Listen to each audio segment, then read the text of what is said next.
Hello, ഇത് ഡിഫൻ ബാക്കിയാണ്. ഡിഫൻ ബാക്കിയയുടെ കുറേ വെറൈറ്റീസ് ഇന്ന് നമുക്ക് കാണാനുണ്ട്. ഇലകളിൽ വ്യത്യസ്തതയുള്ള കുറേ വെറൈറ്റീസ് കാണാനുണ്ട്.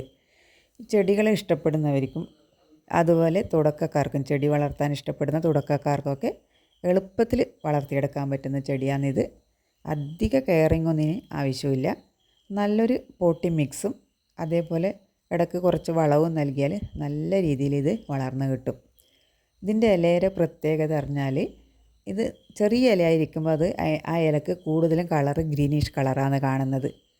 ചെടി വലുതാവുന്നതനുസരിച്ചിട്ട് ഇലയുടെ വലിപ്പവും കൂടുന്നു, നല്ല വലിപ്പമുള്ള ഇലയാവുകയും ചെയ്യുന്നു.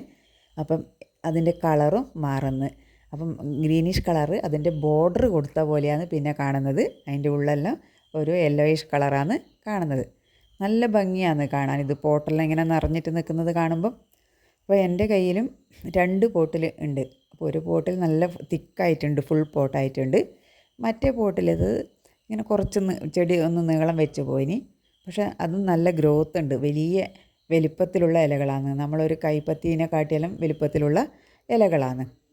ഞാനപ്പം ആ ചെടിയുടെ അടിഭാഗത്തു നിന്ന് അതിനെ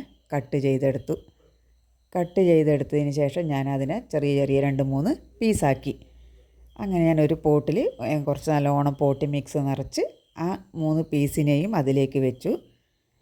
കുറച്ച് നാൾ കഴിയുമ്പോഴേക്ക് അതിൽ നിന്ന് നമുക്കൊരു മുള 2 ഭാഗത്തുനിന്നും മുള വരും, നമുക്ക് കൂടുതൽ തൈകൾ ഉണ്ടാവും. അതുപോലെ അതിൻ്റെ തലപ്പ് ഭാഗവും ഞാൻ വേറൊരു പോട്ടിലേക്ക് എടുത്ത് വെച്ച് സെറ്റാക്കി. അതേപോലെ ഞാൻ ആ വലിയ പോട്ടിൽ കുറച്ച് പോട്ടി മിക്സിൻ്റെ കുറവുണ്ടായിന്. അതിൽ പോട്ടി മിക്സ് ഇട്ട് കൊടുത്ത് സാഫെല്ലാം പുരട്ടിയിട്ട് എടുത്ത് വെച്ചു.